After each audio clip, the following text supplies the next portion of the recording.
सबसे पहले तुम इस चैनल को देखो, 4 वीडियोस और 33,000 सब्सक्राइबर्स। इसको देखो, 1 वीडियो और 42,000 सब्सक्राइबर्स।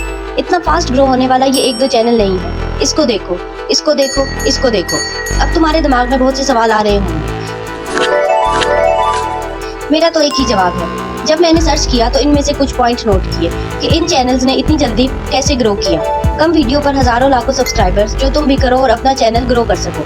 सब यूट्यूबर्स यही बताते हैं, एसईओ ठीक से करो, टैग्स लगाओ, डिस्क्रिप्शन लगाओ और एक आई कैचिंग थंबनेल बनाओ। अरे मेरे भाइयों, इन सब से चैनल ग्रो नहीं होता। अब तुम ही सोच रहे हो कि यूट्यूब कैसे काम करता है, वीडियो को वायरल कैसे करो। जल्दी करो, यूट्यूब के एल्गोरिथम को समझो और इस वीडियो को एंड तक देखो, तभी तुम समझ सकोगे। यूट्यूब का एल्गोरिथम ऑडियंस पर काम करता है। यानी मैं इस तरह से बताऊं कि पहले वो क्रिएटर का डाटा लेता है, फिर वो व्यूअर का डाटा लेता है। एल्गोरिथम आखिर चाहता क्या है?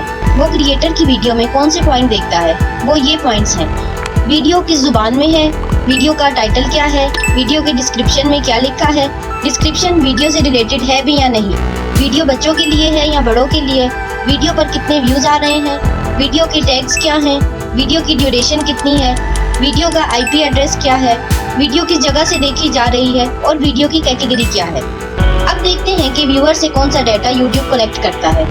वीडियो पर लाइक और डिसलाइक कितने हैं, कमेंट्स कितने आ रहे हैं, व्यूअर कौन से चैनल को सब्सक्राइब करता है, इस वीडियो पर कितनी देर रुक के देखता है, वीडियो को आखिर तक देखता है या नहीं, 2-3 सेकंड बाद ही वीडियो स्किप करता है, वीडियो की वॉच हिस्ट्री क्या है।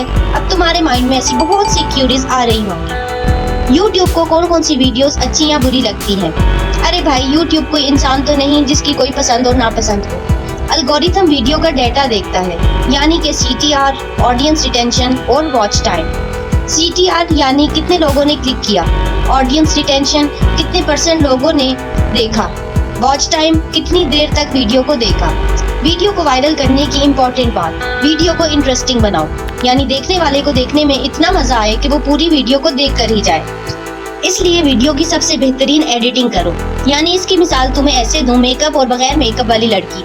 एडिटिंग से वीडियो को खूबसूरत बनाओ, वीडियो में इफेक्ट्स लगाओ और अपनी आवाज को बिल्कुल क्लीन करो। बैकग्राउंड म्यूजिक का यूज लाजमी करो, ट्रांजिशन लाजमी लगाओ ताकि वीडियो मजीद इंगेजिंग हो सके।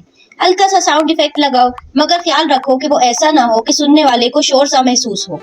और आखिरी स्टेप जो कि बहुत ही इम्पोर्टेंट है, वो है स्टोरी टेलिंग। ये कोई बच्चों की कहानी नहीं या ये कोई जादू वाली कहानी नहीं, ये है वीडियो को एक्सप्लेन करने का तरीका, जिससे वीडियो सुनने में भी व्यूअर को मजा आए। आखिर स्टोरी टेलिंग है क्या? इसमें कुछ फैक्टर्स इन्वॉल्व है। यानी वीडियो में हुक करना। हुक करना मतलब वीडियो के स्टार्ट में कोई आई कैचिंग चीज ऐसी ले आना जिससे व्यूअर रुक कर आगे तक वीडियो को देखे। सस्पेंस क्रिएट करना, यानी वीडियो में कोई ऐसी हैरानकुन चीज क्रिएट करना जिससे व्यूअर को आगे तजस्सुस हो कि इस वीडियो में मजीद क्या होने वाला है। क्वेश्चन डालना, यानी लोगों को कहना कि कमेंट में बताओ इसका आंसर तुम्हारे ख्याल में क्या होगा। सुनाने का अंदाज, इसमें सबसे इम्पोर्टेंट बात है सुनाने का अंदाज, यानी तुम किस तरीके से सुना रहे हो कि व्यूअर को सुनने में मजा आने लगे। इन सब बातों पर तुम अमल करो तो भाई यकीन है कि तुम अपना चैनल जल्दी से जल्दी ग्रो कर लोगे।